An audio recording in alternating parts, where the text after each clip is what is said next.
Hello दोस्तों, आशा करता हूं आप सभी अच्छे होंगे।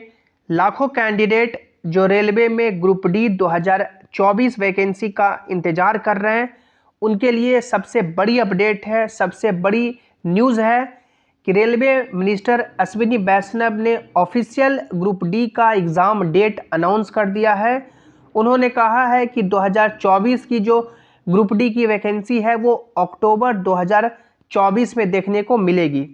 इस वीडियो में हम लोग बात करने वाले हैं कि ग्रुप डी 2024 के लिए क्या क्वालिफिकेशन मांगा जाएगा, कौन कौन से कैंडिडेट ग्रुप डी में अप्लाई कर पाएंगे, कितनी वैकेंसी आएगी और सबसे इम्पोर्टेंट कि 2024 के लिए जो एलिजिबिलिटी क्राइटेरिया में बदलाव कर दिया गया है, यानी सभी पोस्ट के लिए सभी कैंडिडेट एलिजिबल नहीं हो पाएंगे। इस वीडियो में बात करेंगे कि यदि आप लोगों ने 10th कर रखा है तो कौन कौन से पोस्ट पे अप्लाई कर पाएंगे और ITI कर रखा है तो कौन कौन से पोस्ट पे अप्लाई कर पाएंगे। एग्ज़ाम पैटर्न की बात करेंगे कि क्या 2019 के जैसा ही एक एग्ज़ाम होगा या 2024 में दो एग्ज़ाम होंगे, CBT 1 और CBT 2। तो यदि आप लोग रेलवे ग्रुप डी के एस्पिरेंट हैं, कैंडिडेट हैं, पूरे वीडियो को आपको ध्यान से देखना है। और यदि आप लोग चैनल पर पहली बार आए हैं या अभी तक भी सब्सक्राइब नहीं किए हैं तो कर लीजिए, ताकि जो भी रेलवे के आगे के अपडेट हो उसकी सही और ऑथेंटिक जानकारी आपको मिलती रहे। क्योंकि आप लोग देख सकते हैं मेरा सिलेक्शन 2019 के वैकेंसी से 2023 में हो चुका है। तो जो भी आपको यहाँ पे जानकारी मिलेगी वो बिल्कुल ऑफिशियल होगी और ऑथेंटिक होगी। आप लोग यहाँ पे देख सकते हैं, ये रेल मिनिस्टर अश्विनी वैष्णव ने ऑफिशियल प्रेस कॉन्फ्रेंस की जो बजट पेश हुआ 1 फरवरी 2024 उसमें, जिसमें उन्होंने बोला कि रेलवे में आगे आने वाली कौन कौन सी वैकेंसी शामिल है। जिसमें उन्होंने बताया कि ALP का जो नोटिफिकेशन है हर साल जनवरी में आएगी और इस साल जनवरी में नोटिफिकेशन आ चुकी है, इसके फॉर्म भरने के डेट चालू है। उन्होंने बोला कि टेक्नीशियन की जो वैकेंसी है वो अप्रैल 2024 में देखने को मिलेगी और रेलवे ने जो कैलेंडर जारी किया है उसमें रेलवे ने बोला है कि फॉर्म है जो अप्रैल 2024 तक भरे जाएंगे टेक्नीशियन के लिए। उसके बाद अश्विनी वैष्णव ने बोला कि NTPC की जो वैकेंसी है वो जून 2024 में देखने को मिलेगी और लेवल 1 जो ग्रुप डी की वैकेंसी है वो अक्टूबर 2024 में देखने को मिलेगी। And these will keep repeating every year, यानी और ये जो साइकिल है कि हर साल ALP का जनवरी में आएगा, हर साल टेक्नीशियन का अप्रैल में आएगा, हर साल NTPC का जून में आएगा और हर साल ग्रुप डी का अक्टूबर में आएगा।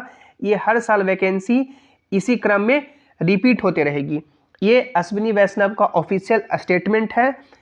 इसके हिसाब से जो आपका लेवल 1 ग्रुप डी का वैकेंसी है उसका नोटिफिकेशन और फॉर्म भरने का जो डेट है वो अक्टूबर 2024 में आ जाएगी और ये गोल्डन अपॉर्चुनिटी, सुनहरा मौका होगा।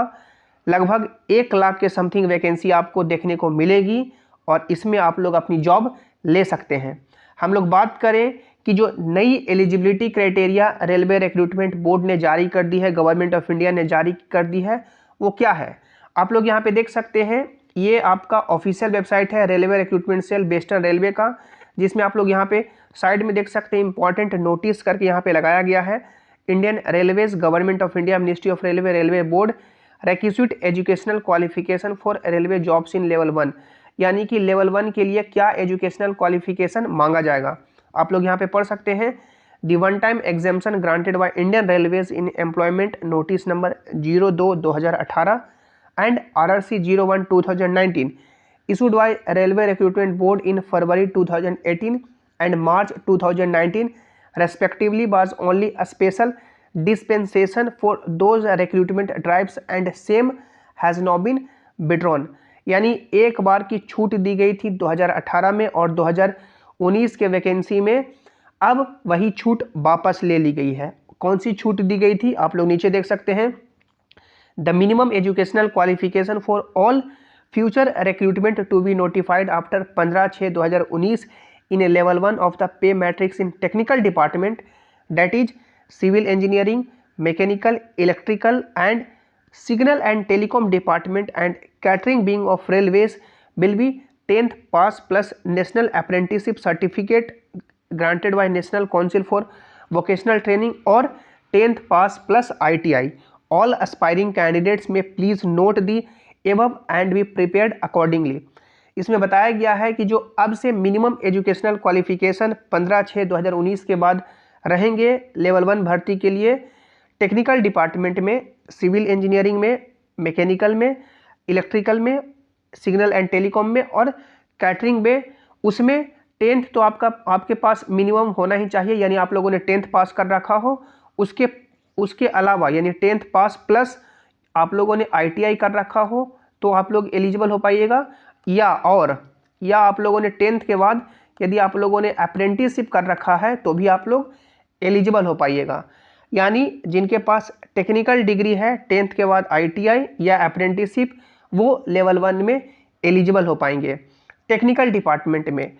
अब हम लोग बात करें कि क्या जिन्होंने सिर्फ 10th पास कर रखा है वो ग्रुप डी का फॉर्म नहीं डाल पाएंगे? तो डाल पाएंगे कुछ स्पेशल पोस्ट पे ही, यानी सभी पोस्ट के लिए वो एलिजिबल नहीं हो पाएंगे। अब कौन कौन से पोस्ट पे डाल पाएंगे? आप लोग 2019 के किसी भी जोन का नोटिफिकेशन देख सकते हैं जिसमें आपको मालूम चल जाएगा कि कौन कौन से पोस्ट पे आप लोग डाल पाएंगे। आप लोगों ने पीछे नोटिफिकेशन में देखा कि टेक्निकल डिपार्टमेंट में कौन कौन से यानी डिपार्टमेंट की बात की गई है, civil engineering, mechanical, electrical, signal and telecom department और कैटरिंग विंग। आप लोग यहाँ पे देख सकते हैं, ये आपका नेम ऑफ द पोस्ट है और ये आपका डिपार्टमेंट है। मैकेनिकल डिपार्टमेंट की बात की गई है, इंजीनियरिंग डिपार्टमेंट की बात की गई है, मैकेनिकल की बात की गई है।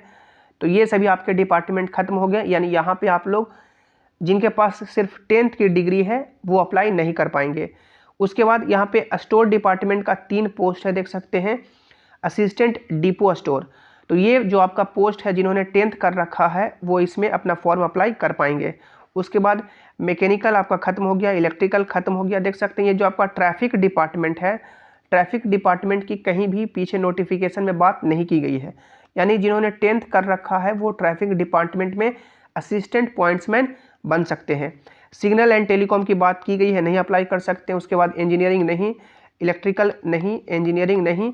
उसके बाद मेडिकल डिपार्टमेंट की कहीं भी बात नहीं की गई है, यानी कि मेडिकल डिपार्टमेंट में जो हॉस्पिटल असिस्टेंट का पोस्ट है, जो 10th की डिग्री है उनके पास वो अप्लाई कर पाएंगे और इंजीनियरिंग नहीं।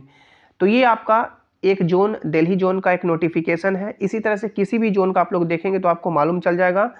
तो जिनके पास टेक्निकल डिग्री है वो सभी पोस्ट के लिए एलिजिबल हैं, और जिनके पास सिर्फ 10th की डिग्री है वो सिर्फ 3 पोस्ट पे एलिजिबल हो पाएंगे, स्टोर में, ट्रैफिक में और मेडिकल के पोस्ट पे। तो ये एलिजिबिलिटी क्राइटेरिया 2024 के लिए रहने वाली है। एग्ज़ाम पैटर्न की बात करें कि क्या एग्ज़ाम पैटर्न रहेगा, तो देखिए 2018 के वैकेंसी की बात करें या 2019 के वैकेंसी की बात करें, आपका एग्ज़ाम पैटर्न ये था जिसमें आपको 1.5 घंटे का समय दिया जाता था। जनरल साइंस से 25 सवाल, मैथमेटिक्स से 25 सवाल, रीजनिंग से 30 सवाल और करेंट अफेयर से 20 सवाल, टोटल 100 क्वेश्चन पूछे जाते थे। इसी 100 क्वेश्चन में जितने भी जो कैंडिडेट अपना नंबर स्कोर करते थे उसी के बेसिस पे मेरिट तैयार होता था और उसी के बेसिस पे आपको नौकरी दी जाती थी। लेकिन 2019 का जो नोटिफिकेशन था, जब उसका एग्ज़ाम 2022 में लेने का समय आया तो रेलवे ने बोला कि हम लोग 2 एग्ज़ाम लेंगे। उस समय यानी कि काफ़ी बवाल हुआ, काफ़ी प्रोटेस्ट हुए कि नोटिफिकेशन में जब आप लोगों ने नहीं बोला है कि 2 एग्ज़ाम लेंगे, अब लास्ट के समय में कैसे बोल सकते हैं कि 2 एग्ज़ाम लेंगे। 2 एग्ज़ाम का ये जो नोटिफिकेशन था, नोटिस था, इसे कैंसिल करना पड़ा और एक ही एग्ज़ाम लेना पड़ा। लेकिन जब 2024 में इसका नोटिफिकेशन रिलीज किया जाएगा तो ये 100% संभावना है कि इस नोटिफिकेशन में ये लिखा जाएगा कि 2024 में ग्रुप डी का 2 एग्ज़ाम होगा, तो रेलवे 2 एग्ज़ाम लेगी, जिसका CVT1 जो आपका होगा उसका एग्ज़ाम पैटर्न वही सेम रहेगा ये वाला। और CVT2 एग्ज़ाम पैटर्न की बात करें तो जो आपके मान सकते हैं ड्यूरेशन है, समय है आपका 90 मिनट यानी 1.5 घंटे का ही दिया जाएगा। यहाँ पे नंबर ऑफ क्वेश्चन आपके बढ़ जाएंगे, 120 सवाल पूछे जाएंगे, जिसमें साइंस से, मैथमेटिक्स से, रीजनिंग से और जनरल अवेयरनेस से सवाल रहेंगे। तो ये एग्ज़ाम पैटर्न इस बार का रहने वाला है। आप लोग इसके अकॉर्डिंग और जो एलिजिबिलिटी क्राइटेरिया दी गई है उसके अकॉर्डिंग आप लोग अपनी तैयारी जारी रखें। जो भी इसके रिगार्डिंग मन में डाउट है नीचे कमेंट में ज़रूर रखिएगा। आप लोग नीचे कमेंट में ज़रूर बताइएगा कि आप लोगों ने 10th के बाद ITI किया है, अप्रेंटिसशिप किया है या सिर्फ आपके पास 10th की ही डिग्री है। आई होप आज का वीडियो आपको अच्छा लगा होगा। लाइक कीजिएगा, अपने दोस्तों के साथ शेयर कीजिएगा, चैनल को सब्सक्राइब करके जाइएगा और सभी इंपॉर्टेंट अपडेट के लिए आप लोग टेलीग्राम जेसिंग क्लासेस से ज्वाइन हो जाएं, ताकि जो भी अपडेट हो यहाँ पर आपको मिल सके। लिंक आपको नीचे डिस्क्रिप्शन में दे दिया गया है, या आप लोग टेलीग्राम पे जेसिंग क्लासेस सर्च करके जुड़ सकते हैं। मिलते हैं अगली वीडियो में। Thanks for watching. Have an awesome day.